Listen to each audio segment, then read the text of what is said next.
24-hour pharmacy, aisle 5, promise on the prescription. The 24-hour pharmacy down the hill lights itself like a small, stubborn church. At 1:37 a.m., the sliding doors opened with the patience of a well-trained sigh, and I walked in with my phone turned face down in my palm like a coin I wasn't ready to spend. I wasn't sick. I was shopping for a version of the night that didn't require an argument. Back home, Tom had said, "Can we please talk tomorrow?" in the tone that means, "Please stay now." Our living room knows how to turn sofas into witness stands. I left before we swore anything. Halfway to the corner, my screen lit up with a message from, on the office org chart, L in the way I label hazards to make them smaller. Rooftop, just talk. Roofs specialize in forgiveness you don't have to live with. I slid the phone into my left pocket, the pocket I use for things meant to make it home. Aisle 5 smelled like mint and decisions. Cough drops, toothpaste, a neat army of thermometers that wanted to be believed. There was a man staring at a wall of reading glasses like they might blink first. A woman in a hoodie read the back of a sleep aid bottle as if each ingredient were a small confession. Behind the counter, the overnight pharmacist, a woman with a tidy bun and a name tag that said June, counted pills into a tray with the same care I reserve for words I don't want to waste. My name is Owen. By day I help other people's sentences agree with themselves. By night I try not to turn my own into weapons. Tom and I have a code that works when we remember it. T means come here, you awake, means I'm scared. Tomorrow means not yet but don't go far. Lee returned to our office last month with files so neat my hesitation started dressing like style. She didn't ask for anything. That was how I began bringing her everything. Need a hand finding the thing you're not going to buy? A voice asked behind me. I turned. A guy in a red vest with a box cutter clipped to his belt was standing at the end of the aisle. His badge said MARCUS, OVERNIGHTS, and he was holding a roll of shelf labels like a bracelet he kept forgetting to wear. "You've been refiling this shelf with your eyes for 6 minutes," he said. "If you don't pick something soon, the cough drops will unionize." "I'm reconsidering the idea of mint," I said. "Not sure it can fix what mint didn't break." "Mint minds its lane," he said. "We carry remedies, we do not carry reversals." He held up a receipt pad and a pharmacy pen. 3 words on the back. "Why are you in aisle 5 at 1:37 a.m. without a cough?" 3 words is cruel, I said. "That's why it works," he said. "I do it every shift, keeps me from lying to the aisle." He tore off a receipt and handed me the pen. "No speeches, paper's tired." On the receipt I wrote, "Proud at breakfast." Underneath, smaller, "Touch before arguing."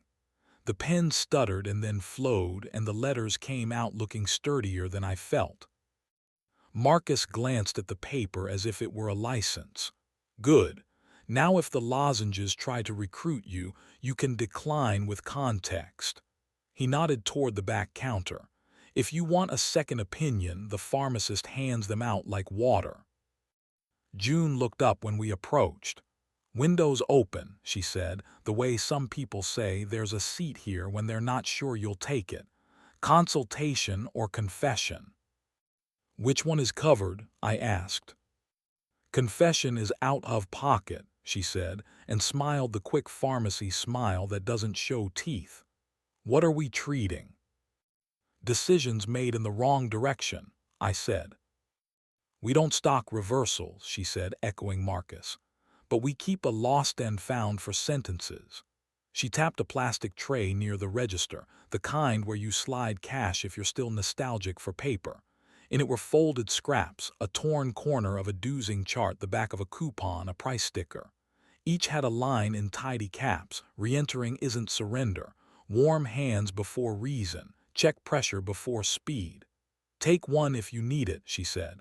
"Leave one if you don't." I left "stop" at the shoulder and added "ask" before summarizing me. June slid a water bottle across the counter the way you hand someone permission. "What happens when your person cries?" I asked, because a man near the greeting cards was not reading any of them.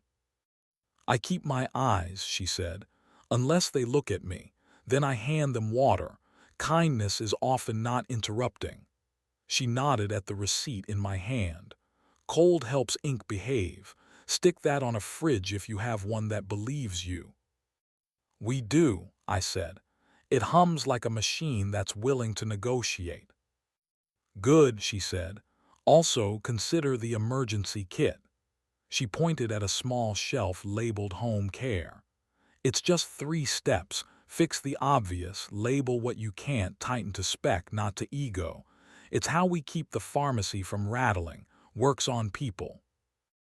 "Too many words," I said. "Compress it, fix, label, tighten," she said. Marcus held up a lemon-shaped magnet from a pegboard. "Promotional item," he said. "For the fridge, points at tomorrow." "What do you do with people who text from rooftops?" I asked no one in particular. "Tell them your breakfast plans," June said, "and then keep them." My phone buzzed. "Already on the roof," Lee wrote, attaching a photo of a skyline that had never met our kettle. I replied, "Not tonight or tomorrow. I'd like to be proud of breakfast." I put the phone away and let the left pocket keep its jurisdiction. "You want the scenic route to the register?" Marcus asked. "It goes past the aisle where we keep the apologies." He pointed at a row of olive oils. "This one is excellent at admitting things." At the front, only one lane light was on. The night manager nodded the way you wave a car through a 4-way stop when you know they got there first. Marcus scanned the mint I didn't need and the magnet I did. The receipt came out longer than the purchase required. "This one's for the fridge," he said. "Cold helps letters behave." "Thank you," I said, "for curating the ethical education of aisle 5. The store is a machine for encouragement if you hold it right," he said. "Go home, tape the sentence to a cold thing, let the morning do the rest." He tore a sticky note from a pad and pressed it into my hand. "Stop at the shoulder, not the ditch." "Midnight drivers," he said. "We hand them out like lollipops." Outside, the parking lot glowed the kind of honest orange that makes decisions look less theatrical. A man in a compact car leaned his head back against the headrest and practiced breathing. I didn't intrude. At 2 a.m., restraint is community service. Our fridge hummed the way appliances hum when asked to believe you. Tom sat on the floor with his back against the door, sleeves shoved to his elbows, one ankle over the other, the posture manuals use when they draw people about to fix things. He didn't say, "Where were you?" He looked up like a blank form that had decided to wait for the line that matters. "Pharmacy," I said. I held up the lemon magnet, smoothed the receipt on the door, and let the lemon pin it. "Do you want to ask me the real question?" He exhaled. "Are you lonely?" "Some nights," I said. "Not here. Not when you ask first. Not when the kettle outruns the reasons." I took his wrist and set his hand on my forearm the way he does when he's checking if I'm inventing weather. He nodded. "I feel useful," he said. "I want to be wanted before I'm useful." "Tonight's procedure," I said. "Touch first, argue second, report later."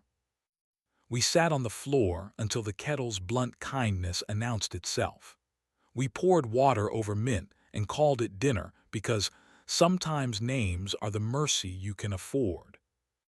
I told him about Marcus and the receipt game, about June and the lost and found for sentences, about the 3-step emergency kit that pharmacies and people share. Fix, label, tighten. I told him I had texted Lee that she was a beautiful roof in a neighborhood that needed kitchens. He smiled into his mug like someone learning to say thank you to a bridge. He took a dry erase marker and wrote beneath my receipt, "Tomorrow, Keep the torque. He grinned at his own pun. The lemon looked like a small, citrus seal informed of its responsibilities. We built a tiny ritual. When panic tried to turn questions into prosecution, one of us said aisle 5 and we paused. We limited our responses to 5 words. Tea now, RESONS later. No litigation tonight. Ask, don't summarize me. I snapped a photo of the lemon for the store's overnight email. Marcus had scrawled it on a blank price sticker and got back an image of a post-it on a safe. Titan 2 spec, not to ego. I printed it small and slid it under the magnet. I'm not proud of how much authority cold appliances have over my behavior. I'm grateful. In the days that followed, the receipt in my pocket learned the shape of my left hand. Paper adjusts. When it gave up, I wrote the same sentence on the next receipt and stapled the old to the new like genealogy. We ate toast like it had been newly invented. We weren't trying to be good. We were trying to be located. Sometimes on the late bus, I draft messages I never send. They begin, I didn't ask because I thought that counted as kindness, and end, may your gate call your name and may your breakfast go right. The act of not sending them feels like something I learned in fluorescent light. A week later, when the afternoon tried to be a test, I walked back to the pharmacy and bought nothing. I left a bottle of water by the blood pressure cuff with a note, for whoever is waiting for a sister. The tray of sentences had multiplied. Turn toward your name. Check pressure before speed. Warm hands before reason. I took none. Minimalism felt like the correct theology. When I got home, Tom had angled the table so we could both see out the window without interrogating the weather. He had set out 2 mugs and a lemon like an altar to simple chemistry. Status? He asked. On board, I said, hands attached. The lemon kept watch and did not pretend to be a compass. The fridge hummed like a machine that understood its job description and was content. We failed, and we failed differently, and we failed in ways that didn't require anyone to stand in aisle 5 pretending they knew which brand would save them. Some nights that counted as a miracle. Some mornings it counted as breakfast.